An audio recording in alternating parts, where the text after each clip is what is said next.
inmigraron en el Mayflower hasta Estados Unidos y se instalaron ahí, ¿no? en ese estado del este de Estados Unidos, eran personas que buscaban la libertad religiosa, es decir, la libertad de culto, por así decirlo. Y no es de extrañar que aparezca tanta moralina, ¿no? en eso. Moralina que contrasta con la sífilis, ¿no? Porque sí. Contrasta, no creo que tiene que ver la moralidad con la sífilis. Bueno. Además, no lo llego a mencionar, ¿no? Pero llama la atención que los padres de Lovecraft se casan superando los dos la treintena de edad. Entonces, claro, todo eso es lo que tú dices, ¿no? Contrasta mucho con que luego él contrajera una enfermedad que en principio es de transmisión sexual, ¿no? Cuando en principio no. Bueno, claro, pero quiero decir que parece que no funciona muy bien ni el padre ni la madre, ninguno de los dos en las relaciones de pareja, o quizás sí funcionan bien, pero con parejas que no se aceptan, ¿no? Que no se aceptan en la cuna de sus cunas familiares, ¿no? Que no es un dato relacionado del todo, pero leí que los primeros peregrinos de Estados Unidos tenían un índice altísimo de lo que llaman shotgun weddings, o sea, bodas por escopeta, estas bodas que la deja preñada y el padre les obliga a casarse o le pega un tiro al novio. Entonces, eso puede tener que ver con esta especie de aparente contradicción sobre la sexualidad. ¿Y tenía hermanos? No, es hijo único. Sí. Es hijo único, no. En su casa no hay más niños ni alrededor de él durante toda su infancia. Él vive con su madre, bueno, con su padre hasta los 3 años, que apenas conviven, y su abuelo y 2 tías maternas. Pero no hay, en ningún momento hay niños de su edad cerca. Claro, tampoco va al colegio y apenas sale de casa.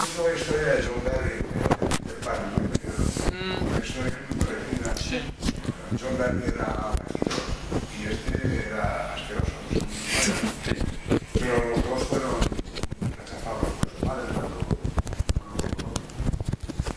Me da mucho la atención también lo que habéis nombrado de la capacidad de sublimación, es decir, de cómo escribir sobre algo, digamos, personal, pero proyectado en otra dimensión. Tiene efectos destraumatizadores. Esa idea. Y Lovecraft, además de ser un maestro de lo real, es decir, de lo misterioso, de lo que no podemos hablar, de eso que no podemos llegar a entender, a mí una de las cosas que recuerdo de él es el olor a pescado. Eso es verdad. El olor a pescado. Es decir, tú lees a Lovecraft y estás viendo sardinas, ¿no? en una caja, ¿no? y oliendo sardinas, porque gran parte del horror que él transmite está en el mar. Sí. Se relaciona el miedo al mar con su miedo a la inmensidad y a lo inconmensurable, pero también se dice que él tuvo una intoxicación por pescado pasado de niño, que de ahí viene ese pánico. Ese dato no lo tenía. De ahí debe venir. Sí. Sí, porque es verdad que digamos la angustia esa del mar la transmite muy bien, que luego pasa a ser la angustia del espacio. Además vivía en un sitio que era Puerto de Mar, Sí. y que él describe mucho ese puerto y esos tejemanejes de los pescadores, ¿no? Y de los mercados. Sí, sí, sí.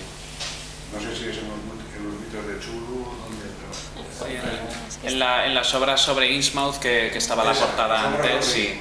De hecho, bueno, esto claro, los profundos son estibadores de puerto, sucios, de otras razas, que huelen mal, entonces en ese sentido lo hace muy... Sí, entonces un poquito más atrás, los Waytails. Uy. Nos la hemos pasado. Ahí. Sí, ven. En todo lo que tiene que ver con Innsmouth es marítimo. Sí. ¿Y cuál es el paralelismo con el tema de la universidad, porque él también se reitera mucho, ¿no?, en la Universidad de Helsinki. Hay varias. El paralelismo con que el paso previo a la locura está en un conocimiento, ¿no?, inmensurable y que nos desborda. Eso, ¿qué pinta en la universidad en todo eso? Pensar que...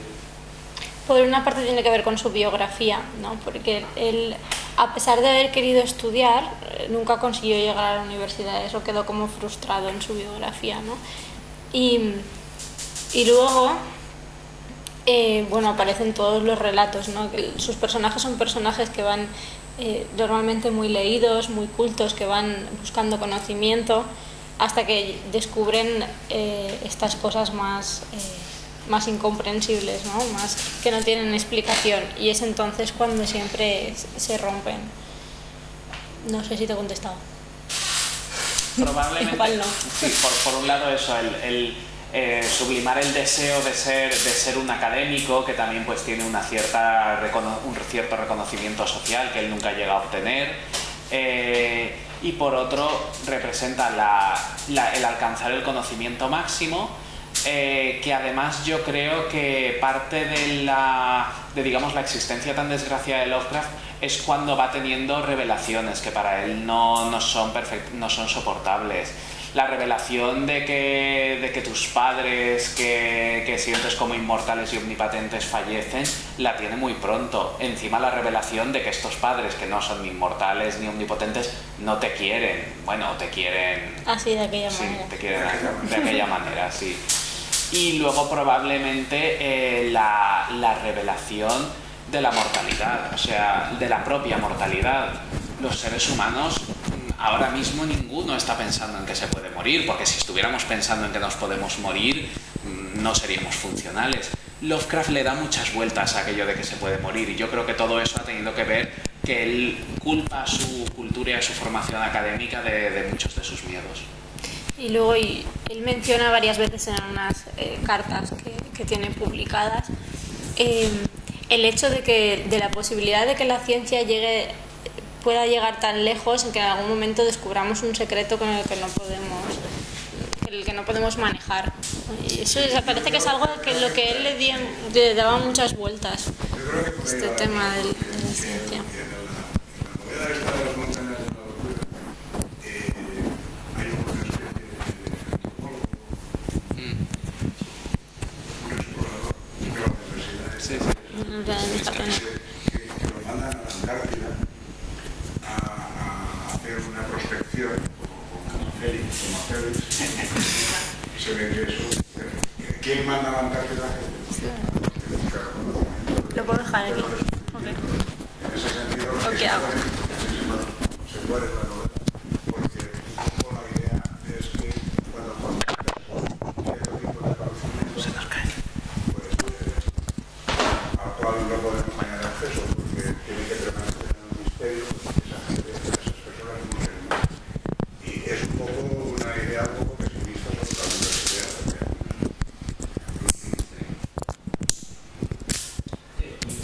Dos preguntas. Una es ¿por qué introducir tanto el concepto de locura y su personaje se vuelve loco? ¿Sabes si tiene mucho contacto o hay algo en su biografía o en algún personaje que, o sea, alguna persona de su familia o que tiene alguna experiencia? Bueno, su padre, como hemos dicho, y en principio no parece haber nadie más.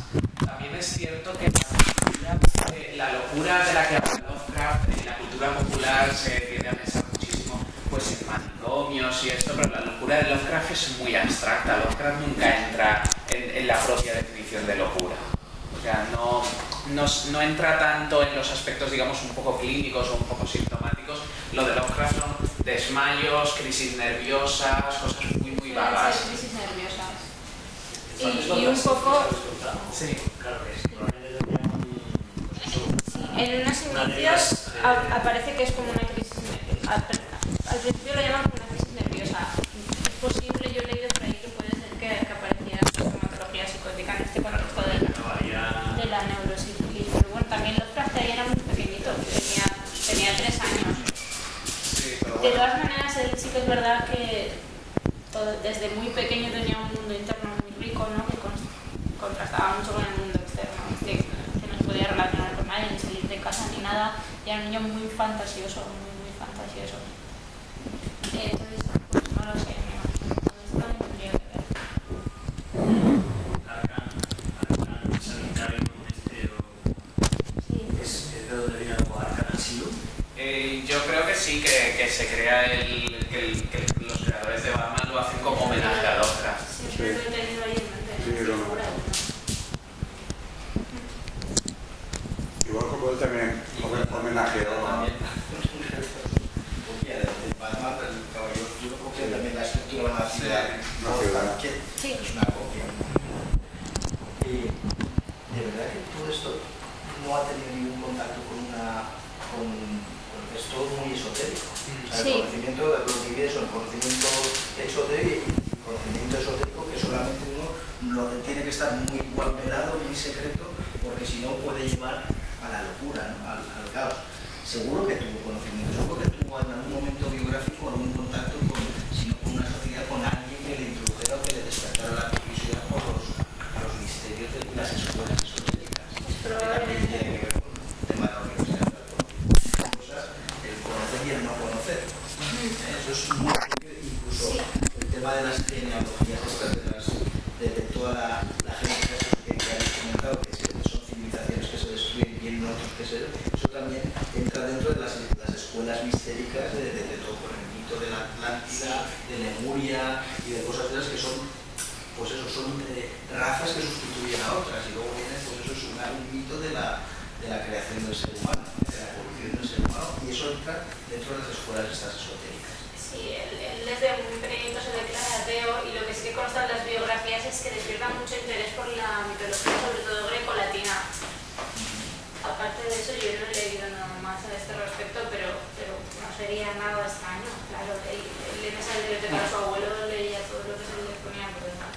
Sí, las 21 noches también lo lee muy pronto, y eso es la mitología. También le marca mucho. Sí. La mitología greco-latina, otra de sus aficiones era construirle altares a los dioses griegos, que yo me imagino mentalmente la imagen de un niño haciéndole un altar a Artemisa, y es una imagen que da un miedo. Pero bueno. Y eso de seres del inframundo y los seres extraterrestres, eso tiene que ver con eso, con lo que llaman el microcosmos, el mundo interno, y el mundo externo del macrocosmos. Es que tiene elementos, vamos, que son claros de escuela esotérica. Yo sí que leí una búsqueda, como comentó Paco, y tenía relaciones, o sea, además muy fuertes, según lo que yo leí, con la teosofía y con Alice Bailey, la escuela arcana que surgió después, y que muchas ideas básicas, es que no me acuerdo, lo leí, pero sí que estaban tomados de libros de Alice Bailey y de Blavatsky, vamos, que era un poco más anterior. Que, vamos, lo de Bailey de la escuela arcana, eso empezó por el año 1920 o por ahí, más tarde. La Blavatsky ya fue en el 75, pues 875, vamos. Pero claro, no sé, porque no lo he leído. Y a título práctico, ya acercándonos un poquito hacia el tema de la salud mental, habéis dicho que pensáis que el tema de sublimar en la escritura puede ser útil a la hora de recomendarle, ¿no?, a algunos pacientes que escriban. Bueno, yo pienso que en general todas las artes, no solo esto, ¿no?, sino también a través de la música y de la pintura, el dibujo y otras artes también, pero sí que me parece una forma de desangustiar al paciente, y lo que decía Paco, ¿no?, poder prevenir el trauma. Una forma de expresarlo. Sí. Dime. Y a nivel del miedo, ¿vale? Porque yo siempre he pensado que uno de los antídotos del miedo es el conocimiento, ¿vale? Y en ese sentido siempre he pensado que la universidad, de alguna manera, lo que le aporta a la sociedad es aliviarle el miedo, ¿no? Pero sin embargo es lo contrario, ¿no? Sí, lo contrario, siempre se ha dicho que el conocimiento te acerca escala luz, ¿no? Y en cambio él hace la analogía... Él lo hace al revés, ¿no? Él está diciendo, ojo con el conocimiento porque te puedes volver loco, y ojo con el conocimiento porque te lleva a la oscuridad, ¿no? A mí, a la sombra. Claro, yo creo que es realmente una atribución un poco incorrecta que él hace por digamos, su limitado conocimiento del mundo. En mi opinión, a él lo que le lleva a la oscuridad es la crianza, la falta de socialización. El conocimiento lo que le ayuda, aunque él no lo reconozca. Del mismo modo que yo creo que, por ejemplo, a nuestros pacientes les puede ayudar no solo la producción de cultura, sino el consumo de cultura, porque también les hace verse acompañados, les hace, igual algún libro les transmite alguna emoción que piensan que ellos son los únicos que la sienten, igual le da algo de un autor, escuchan algo de este autor y dicen, pues mira, yo no soy el único. Yo recuerdo una cosa que me llamó mucho la atención en Hospital de Día, algo que recuerdo que como causó un impacto muy profundo en muchos pacientes cuando les dije que Hugh Laurie, el actor de House, es prácticamente completamente calvo. Eso como que a mucha gente le dijo, pues mira, la gente no es perfecta, la gente que no sois vosotros tampoco es perfecta, todo el mundo tiene cosas. Eso yo creo que es importante también que ellos lo perciban y que esta gente imperfecta puede hacer cosas muy bonitas.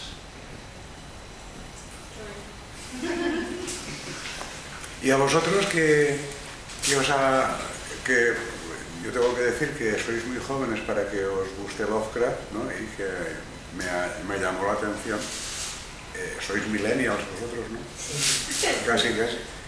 Y la pregunta que os haría es, ¿cómo llegasteis a Lovecraft, ¿no? Bueno, yo creo que la primera vez, yo cuando estaba en bachillerato, tenía 17 años o por ahí, con todo esto del internet que empezó a llegar a todas partes, me aficioné a leer relatos cortos en internet, ¿no? Entonces empecé a leer muchos. Había una página que era, no sé, era toda de terror y tenía un apartado de relatos. Sí, creo que sé cuál. Escalofrío.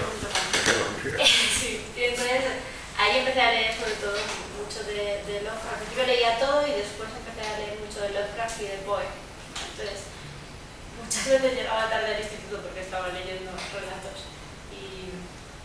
Y eso le llamó mucho la atención a mi profesor de filosofía, ¿no? que tenía, en un momento dado, quiso deshacerse de muchos de sus libros y los donó, pero se guardó 2 libros en concreto para dármelos a mí. Y entonces me dio It, de Stephen King, y me dio el horror de Dunwich. Y a partir de ahí, pues todavía continué más leyendo a Lovecraft y lo descubrí más o menos así, pues por casualidad, pero luego también además tuve este incentivo, ¿no? Para mí fue importante. Por amor. Amor, sí. Por amor. Pues como todo. Porque el profesor al final que te dio ese regalo, te lo dio por amor. Sí.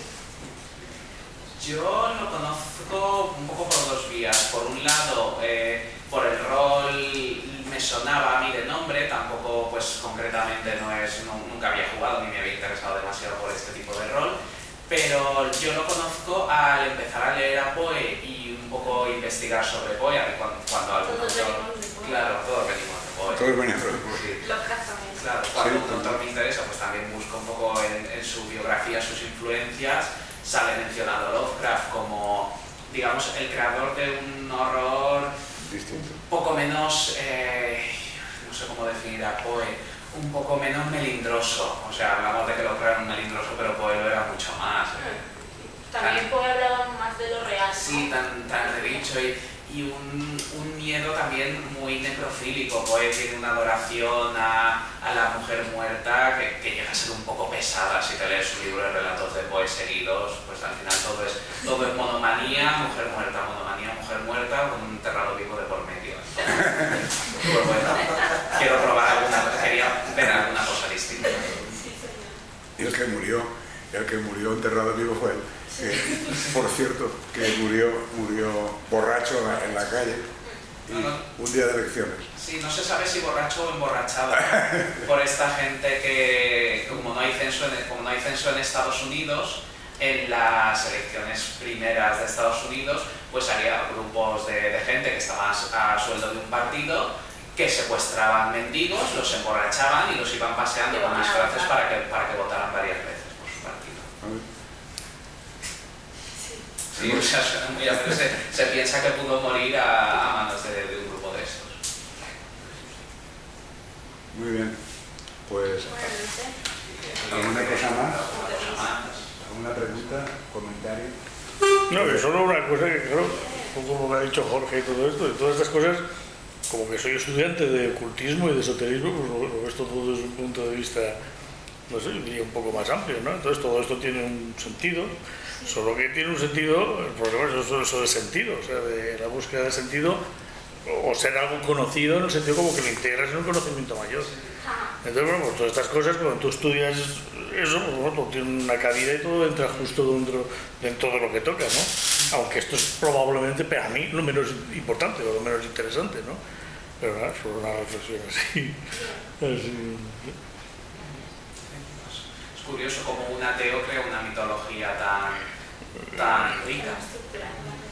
Y porque la religión probablemente vaya en las dos direcciones, porque claro, habéis comentado una de las direcciones,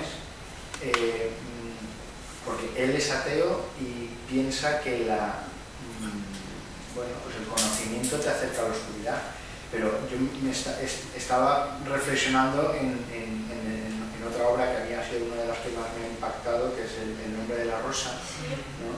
Que representa cómo la religión judio-cristiana tuvo su época de ir en contra, ¿no? de que se supieran cosas, ¿no? De que se supieran cosas y de que eso pues, te podía hacer enloquecer, ¿no?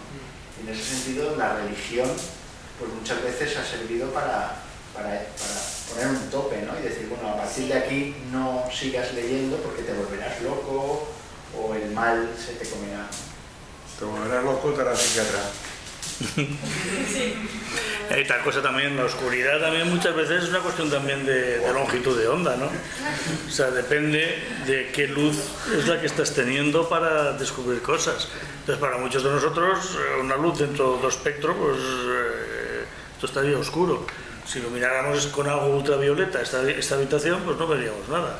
O los infrarrojos que tienen los cacharros, algunos cacharros de estos, pues bueno, sí que ven el sensor de ahí, pero tus ojos no. Entonces, en las ceremonias iniciáticas y todo eso supone que estás haciendo como un cambio de frecuencia que hace que lo que hasta ahora era luz para ti se convierte en oscuridad y quizá aparece, pues digamos, otro espectro que de pronto está pues desconocido, un mundo distinto, el cual tienes que experimentar como si fueras un niño, ¿no? que empieza en la nueva realidad y de pronto pues, te has vuelto también opaco o ya has dejado de tener sensibilidad a un mundo pues, que para el común de los mortales es el normal, ¿no?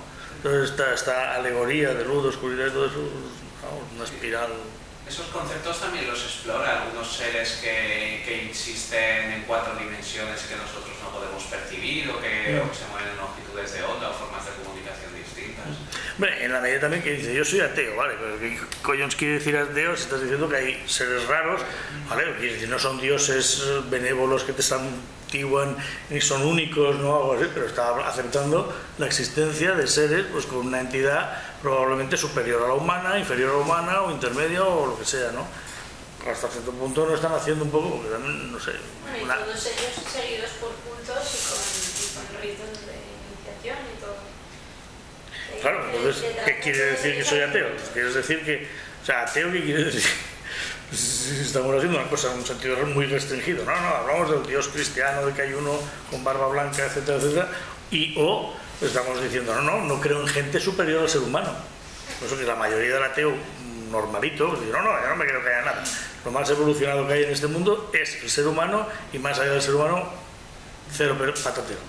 Pero a lo mejor eso es un ateo estricto, ¿no? Como Dios manda. Pero claro, alguien que te habla de esas cosas así raras, ¿no? Y que hay unos poderes por ahí que te pueden hacer mierda en cualquier momento, etcétera, etcétera, pero no sé. Es un ateísmo muy extraño, o muy... Bueno, pues Lovecraft al final es un profeta de una religión sin fe y es lo que le acaba dando el sentido a su vida. Claro. Vosotros pregunta que rondaba en mi cabeza y que no le podía poner palabras. Y ahora creo que sí, o al menos lo voy a intentar. Y es, porque habéis hablado a nivel de vuestra profesión, ¿no? de recomendar a los pacientes que escriban, pero ¿pensáis que hay pacientes que se curan o enferman en el contexto de la locura, ¿no? con las religiones, o que se curan o enferman con el exceso de conocimiento? Es decir, vosotros pensáis que había un paciente que podría decir, mira, no sigas por ahí, no sigas abriendo esa ventana en tu cerebro hacia ese conocimiento que puedes enfermar, o pensáis que esa es buena. Sí que son más. ¿Vas tú o yo? Si lo tienes claro, que no tanto como de exceso de conocimiento, sino mala interpretación del conocimiento que se adquiere. Yo creo que eso sí que puede ser, no tampoco que enferme, pero factor de riesgo, factor de vulnerabilidad. Yo creo que sí, pero bueno, como lo es factor de vulnerabilidad como para tantas cosas, como el tema de ay, yo no vacuno a mis hijos porque las vacunas los vuelven autistas. Eso es una falta pues del conocimiento de que a la edad que tú vacunas a tus hijos es a la edad a la que se suelen diagnosticar de autismo. Yo creo que en este caso es algo parecido. El leer obras de ficción, el leer filosofía, el adquirir conocimientos, yo creo que no le puede hacer daño a la gente. El no procesar esos conocimientos correctamente y en lugar de decir esto no lo entiendo, montarme yo mi película, es algo que es dañino. No volviendo a tanto de la locura, sino más bien a digamos, las malas interpretaciones. Hay un documental que se llama, creo que se llama ¿Y tú qué sabes? Sí. Que te habla de cómo se mezcla, de cómo la física cuántica sirve para respaldar la religión. A poco que sepas un poco de física cuántica y un poco de religión, te estás llevando continuamente las manos a la cabeza durante el documental, porque es fruto de unas interpretaciones malas y tendenciosas de un conocimiento real. Yo creo que eso es lo que puede ser perjudicial para un paciente. Yo más que pensar que pueden curarse o enfermar a raíz del conocimiento, quizás lo que puede ser es un agravante una vez ya está la ruptura, así que empeorar o mejorar sí creo que podría pasar, pero el hecho de que se produzca la enfermedad a partir de ahí no lo creo. El delirante su propio delirio lo tiene, pero los delirios de los otros los reconoce perfectamente. Yo creo que una persona que esté delirando con que le están intentando secuestrar, le pones a leer un libro de Lovecraft y dices, pues mira las cosas que se le ocurren al tío este. Pero en cambio quizá una policía casi que podría empeorarle, pero una vez que ya se ha instalado esta enfermedad, yo creo. Sí, yo creo que esto sería un debate súper interesante, ¿no? Porque además esto, a mí, con esta pregunta, Gonzalo, es inevitable, yo creo que no ir a la novela por excelencia de España, ¿no? Que es El Quijote, ¿no? Quiere decir, El Quijote parte de un hombre encerrado que por abuso de lectura caballeresca, ¿no? Hace un delirio en esa línea, ¿no? Pero claro, yo creo que el problema es el conocimiento y la lectura, o es el hecho de ser una persona sin estructura, frágil, vulnerable. Yo creo que el tema es que el conocimiento estructurado te puede estructurar a una persona sin estructura. Entonces una persona frágil sí que puede ir por una deriva que tenga una cierta estructura, y las cosas más que lo proveen suelen ser más fe, religión, esoterismo, los curas, los ejércitos, es decir, lugares estructurados con unas normas muy claras y todo muy lineal, da mucha estructura, pero en un cerebro vulnerable y incluso sin equilibrio, pues la universidad. No, pero es que está alrededor de eso, del ejército, de la religión y tal. Y fíjate que la curiosidad es que Lovecraft, que tenía una aspiración de conocer y de saber, ha acabado siendo más universal que la propia universidad. De su aspiración. O sea, igual en la universidad se hubiera roto. Se estructuraría. Pero eso estructuraría el conocimiento. Yo sí estructurado estaba.